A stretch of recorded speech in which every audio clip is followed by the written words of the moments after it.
Olá, bom dia. Assalamu alaikum. Saúde. Eu sou Brisa Sócia e esse é mais um momento leitura. Estou aqui continuando, com o tema ética na educação. Vamos ver se a gente chega no ponto, que é justamente falar sobre a ética na educação. Nos vídeos anteriores eu falei um pouco sobre ética de modo geral. Deixa eu colocar aqui um fundinho musical. E agora vamos ver se a gente entra na ética na educação propriamente dita. Só para terminar estas leituras sobre esse tema, ética. Então, fundo. Vamos ver se a gente acha um fundinho musical legal aqui. Vamos ver se.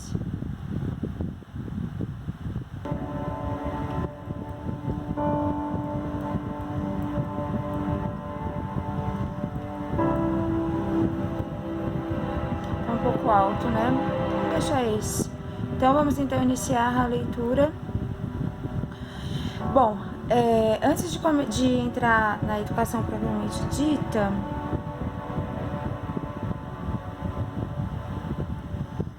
a gente vai falar sobre 2 tópicos antes. Tá? Esse vídeo eu acredito que vai ser um pouco longo, mas vai ser bom, vai ser necessário. Longo, porém a gente encerra esse assunto por enquanto. A gente até pode retomar esse assunto, tá? Mas vamos ver aqui.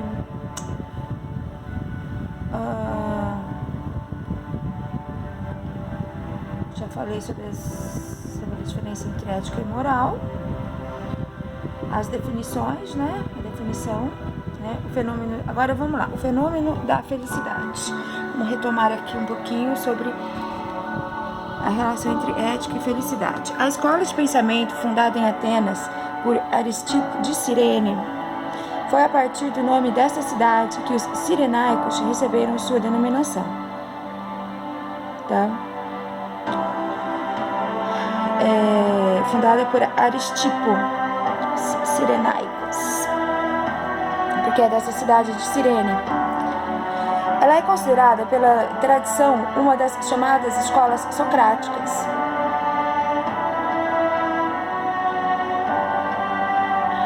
Isso aqui é a nota de rodapé 2. Peraí que eu não tinha achado.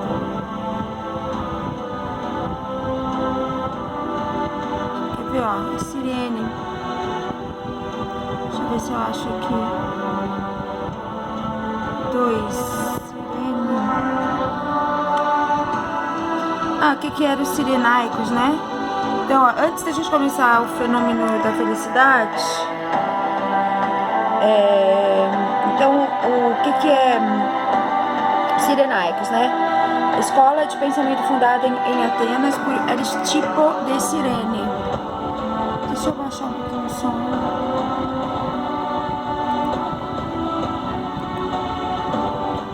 Sim, tá bom? Não vou deixar o som muito alto, não. Então, essa escola, que é fundada por Aristipo, a cidade de Cirene, ela é considerada pela tradição uma das chamadas escolas socráticas, juntamente com os cínicos e os megáricos. Assim como os cínicos e os megáricos, os cirenaicos são considerados das escolas socráticas. Tais escolas recebem essa denominação por se configurar cada uma delas como uma determinada interpretação dos ensinamentos de Sócrates, especialmente no que concerne à correlação entre conhecimento e virtude. Certo? Então, por que essas escolas são consideradas socráticas? Porque elas têm essa determinação, né, de interpretar, de correlacionar, né, os ensinamentos, de interpretar Sócrates, de interpretar os ensinamentos de Sócrates, que as escolas vieram logo depois de Sócrates, especialmente no que concerne a correlação entre conhecimento e virtude, tá? Então Sócrates pegava muito nisso, a relação entre conhecimento e virtude.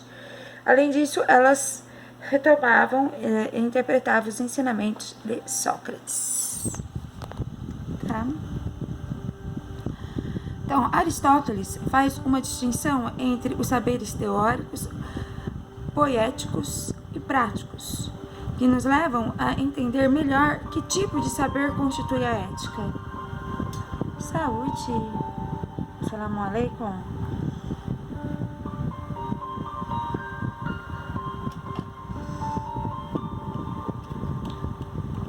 Então, Aristóteles pergunta: que tipo de saber constitui a ética? O que devemos saber para sermos éticos? Sermos pessoas éticas? Então, os saberes teóricos,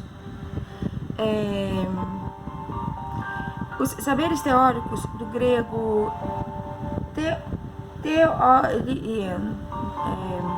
ver, contemplar, os saberes teóricos do grego teorien. O que significa teorien em grego? Significa ver e contemplar, tá? Ocupam-se de averiguar o que são as coisas, o que ocorre de fato no mundo e quais são as causas objetivas dos conhecimentos, tá? Quais são as causas objetivas dos conhecimentos? Então, teoria, né? Teoria vem de teorem, do grego teorem, com T-H-E-T, orien. E em grego isso significa ver e contemplar, tá? E os saberes teóricos, como ele próprio Aristóteles divide, né, os saberes em teórico, como eu disse, poético e prático. Teórico, poético e prático. Então, os saberes teóricos, do grego teorien, ver, contemplar, ocupam-se de averiguar o que são as coisas, o que ocorre de fato no mundo e quais são as causas objetivas dos acontecimentos. São saberes descritivos, mostram-se o que existe e o que acontece, as diferentes ciências da natureza, como a física, a química, a biologia, a astronomia, etc. E são saberes teóricos, na medida em que o que buscam é simplesmente mostrar-nos como é o mundo, tá? Esses saberes teóricos. Aristóteles dizia que os saberes teóricos versam sobre o que não pode ser de outra maneira. Ou seja, o que é assim, porque assim o encontramos no mundo, não porque assim o dispôs a nossa vontade. O sol aquece os animais, respiram a água, se evaporam. Os animais respiram, né? O sol aquece, os animais respiram. A água se evapora, as plantas crescem. Tudo isso é assim e não podemos mudá-lo a nosso bel prazer, ok?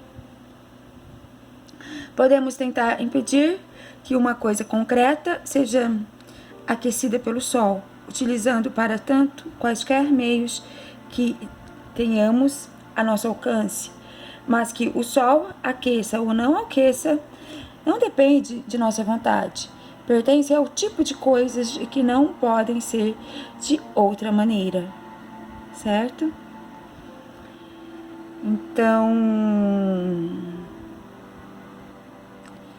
tudo isso é assim, por exemplo, Podemos tentar impedir uma coisa concreta, que uma coisa concreta seja aquecida pelo Sol, utilizando para tanto quaisquer meios que tenhamos a nosso alcance, mas que o Sol aqueça ou não aqueça não depende de nossa vontade. Vocês entenderam? A teoria, ela prevê todos os tipos de situação, tá? Porque a essência da natureza é uma coisa que dá para ser conhecida através dos saberes, tá? Teóricos. Agora vamos então aos saberes poéticos, tá? Em contrapartida, vamos entrar agora nos saberes poéticos, tá?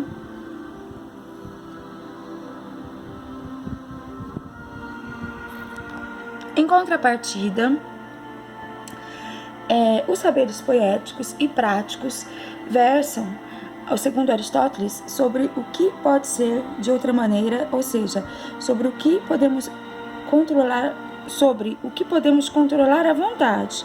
Então, os saberes poéticos, do grego poiein, fazer, fabricar, produzir, são aqueles que nos servem de guia para a elaboração de algum produto, de alguma obra, quer seja algum tipo de artefato útil, como construir uma roda ou tecer uma manta, ou simplesmente um objeto belo, como uma escultura, uma pintura ou um poema. Quem diz isso é Cortina e Martinez, em 2009. Então, as técnicas e as artes são saberes desse tipo. O que hoje chamamos de tecnologia são igualmente saberes que abarcam tanto a simples técnica, baseada em conhecimentos teóricos, como a produção artística. Tá? Então, tanto a técnica, né, de artefato, de fabricar alguma coisa, né, quanto a produção artística, classifica-se nesse aí, poético. Então, os saberes poéticos, diferentemente dos saberes teóricos, não descrevem o que existe, mas procuram estabelecer normas, padrões e orientações sobre como se deve agir para atingir o fim desejado, ou seja, uma roda ou uma manta bem feitas, uma escultura, uma pintura ou um poema belos. Os saberes poéticos são normativos, porém não pretendem servir de referência para toda a nossa vida, mas unicamente para a obtenção de certos resultados que supostamente buscamos. Então, esses são os poéticos, certo? Por sua vez, os saberes práticos, do grego praxis, né? Praxis em grego, né? Significa atividade, tarefa, negócio, que também são normativos, tá? Os saberes práticos também são normativos. São aqueles que procuram orientar-nos sobre o que devemos fazer para produzir nossa vida de uma maneira boa e justa, tá? Os práticos. Como devemos agir? Qual decisão é a mais correta em cada caso concreto para que a própria vida seja boa em seu conjunto? Tratam do que deve existir, do que deveria ser, embora ainda não seja, do que seria bom que acontecesse segundo alguma concepção do bem humano. Tentam nos mostrar como agir bem, como nos conduzir adequadamente no conjunto de nossa vida. Aí os autores, né, que falam sobre isso, aqui segundo aqui essa partinha que eu acabei de ler, é Cortina e Martinez, 2009. Na classificação aristotélica, os saberes práticos eram agrupados sob o rótulo filosofia prática. Deixa eu ver aqui esse fundo musical. Livros de direitos autorais. Vamos ver. Ok.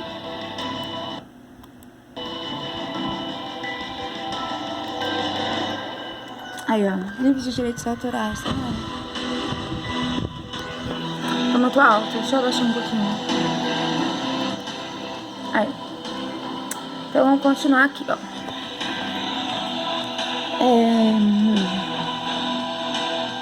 Então, na classificação aristotélica, tá?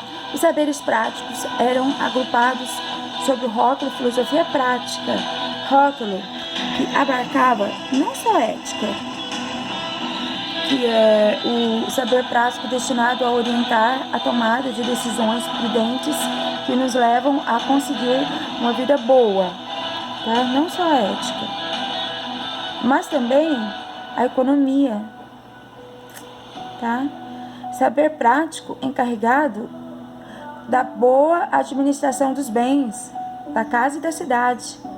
E a política também é um tipo de saber prático. Saber prático que tem por objeto o bom governo da polis, tá? Então é o saber prático, de um lado é o aspecto político. Aliás, a política é um exemplo de saber prático, tá? Agora vamos aqui para Epicuro. Para Epicuro, a felicidade consiste na busca do prazer, que ele definia como um estado de tranquilidade e libertação da superstição e do medo, ataraxia. Então, o que seria a ataraxia? Essa tranquilidade, uma libertação da superstição e do medo, ataraxia, assim como a ausência de sofrimento, aponia. Então, a felicidade estava ligada a isso. A busca do prazer, que ele definia como estado de tranquilidade, né? Que, como a ataraxia, e também estava ligado à aponia. A busca do prazer também estava ligado à aponia, que é a ausência de sofrimento. Para ele, a felicidade não é a busca desenfreada de bens e prazeres corporais, mas o prazer obtido pelo conhecimento. Também o prazer obtido pela amizade e uma vida simples. Tá?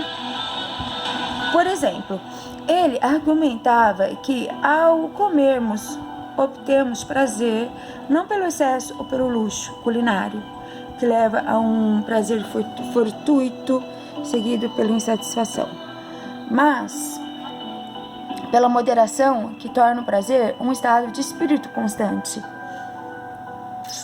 Mesmo se nos alimentarmos simplesmente de pão e água. Certo? Então, só deixa eu repetir essa partinha, ó. Para Epicuro, a felicidade consiste na busca do prazer, que ele definia como um estado de tranquilidade e de libertação da superstição e do medo, né, que é a ataraxia. Assim como também esse estado consistia na ausência de sofrimento, tá? A aponia. Para ele, a felicidade não é a busca desenfreada de bens ou de prazer. Então, para ele, que é um hedonista, né? A felicidade consiste na busca do prazer. Porém, esse prazer não é a busca por bens e prazeres corporais, mas o prazer obtido pelo conhecimento, pela amizade. Então, ele é justamente buscar isso, né? O conhecimento, a amizade, uma vida simples. Aí ele dá alguns exemplos, né? Então, aqui vamos continuar, tá? Para os filósofos cínicos, tá? Agora vamos ver dos cínicos. Saúde.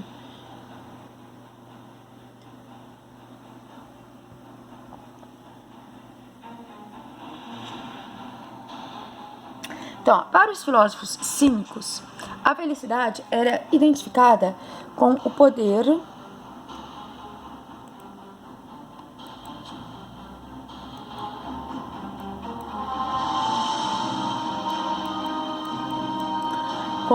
peraí, deixa eu voltar aqui. Não. Então, ó, para os filósofos cínicos, a felicidade era identificada com poder sobre si mesmo ou autossuficiência. tá? Então, os cínicos era o poder sobre si mesmo, né? A felicidade tinha a ver com isso, o poder sobre si mesmo, ou a autossuficiência, ou grego, autarqueia, e é alcançada eliminando-se da vontade todo o supérfluo, tudo aquilo que fosse exterior. Defendiam um retorno à vida da natureza, errante e instintiva, como a dos cães. Desacreditavam as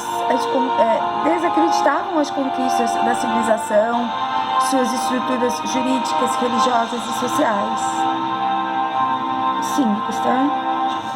Então, esse aqui é um recortezinho sobre os filósofos cínicos. Pesquisem quais são os atributos dos filósofos cínicos, tá? Agora vamos ver os filósofos estoicos. Para os estoicos, a felicidade consiste em viver de acordo com a lei nacional, tá? Com a lei nacional. Um filósofo grego do período helenístico. Seu pensamento foi muito difundido e numerosos centros epicuristas se desenvolveram na Jônia, no Egito e a partir do século I em Roma, onde Lucrécio foi seu maior divulgador.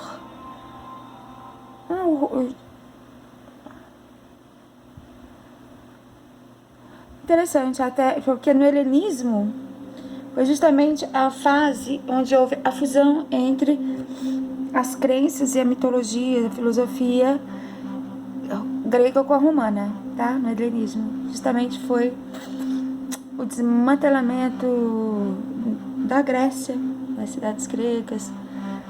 E aí houve o helenismo, né? E muito da cultura grega foi para Roma, certo? Então, um filósofo grego do período helenístico.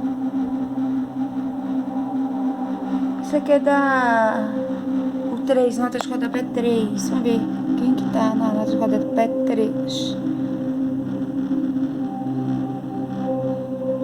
Tá meio confuso aqui.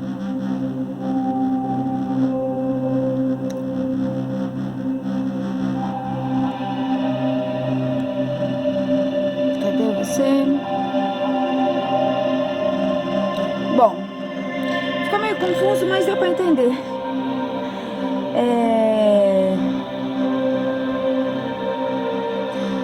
Então,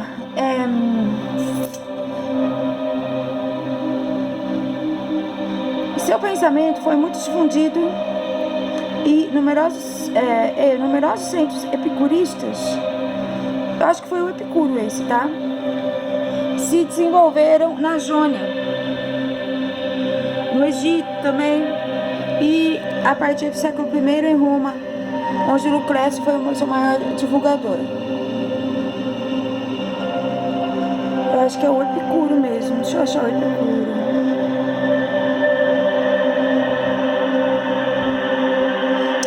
Eu acho que tem a ver com o Epicuro, tá? Lucrécio foi o seu maior divulgador.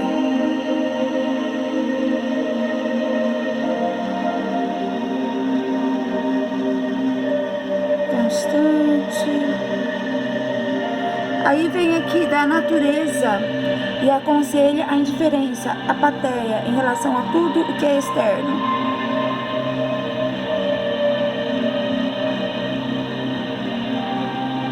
O homem sábio obedece à lei natural, reconhecendo-se como uma peça da grande ordem e propósito do universo, devendo assim manter a serenidade e indiferença perante as tragédias e alegrias.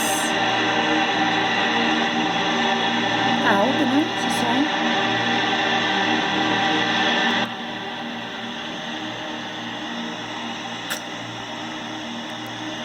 E as alegrias.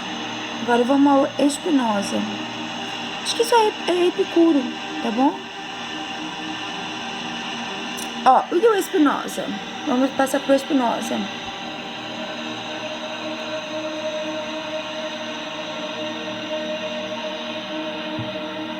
Já o Spinoza não é um filósofo antigo, ele é, se não me engano, ele já é moderno, tá? Então, ó, Spinoza, em sua obra Ética, afirma que a felicidade é encontrada através da alegria ativa, que nos possibilita ultrapassar as paixões, tá? Por exemplo, tristeza e alegria passivas. A alegria ativa consiste em compreender e ativamente criar as condições, oportunidades exteriores que levam à alegria e ao amor. O amor é definido por ele como alegria. Então, ó, o amor é definido por ele como a alegria que associamos a uma causa exterior a nós. Tá? Então, o amor para o Spinoza é definido por Spinoza, né? Como a alegria que associamos a uma causa exterior a nós. Contra a tristeza e o ódio também. Então, a alegria ativa consiste em compreender e ativamente criar as condições e oportunidades exteriores que levam à alegria e ao amor, certo? E também essa alegria ativa era contra a tristeza e o ódio. O ódio é definido por ele como a tristeza que associamos a uma causa exterior a nós. Ele criticava severamente os filósofos cristãos medievais, o Spinoza, que afirmavam que a tristeza e o sofrimento são bons como em Cristo. Tá? O Spinoza, que é um filósofo já moderno, ele também criticava os medievais, ele é do início da modernidade, e os medievais afirmavam que a tristeza e o sofrimento são bons como em Cristo. Já Spinoza discordava deles, tá? Para Spinoza, unicamente a alegria nos leva ao amor. Ao amor no cotidiano e na sobrevivência com os outros. Aliás, na convivência, tá? Então, para Spinoza, unicamente a alegria nos leva ao amor no cotidiano e na convivência com os outros. E também a alegria, já em oposição, a tristeza nunca é boa. Intrinsecamente relacionada ao ódio, a tristeza sempre é destrutiva para nós e para os outros. Tá? Então, esse foi mais um Momento Leitura sobre Ser Sócio. Deixe seu like, please. Inscreva-se no canal. Acione o sininho das notificações. Compartilhe esse vídeo. E até o próximo Momento Leitura. Assalamu alaikum. Tchau. Bye, bye.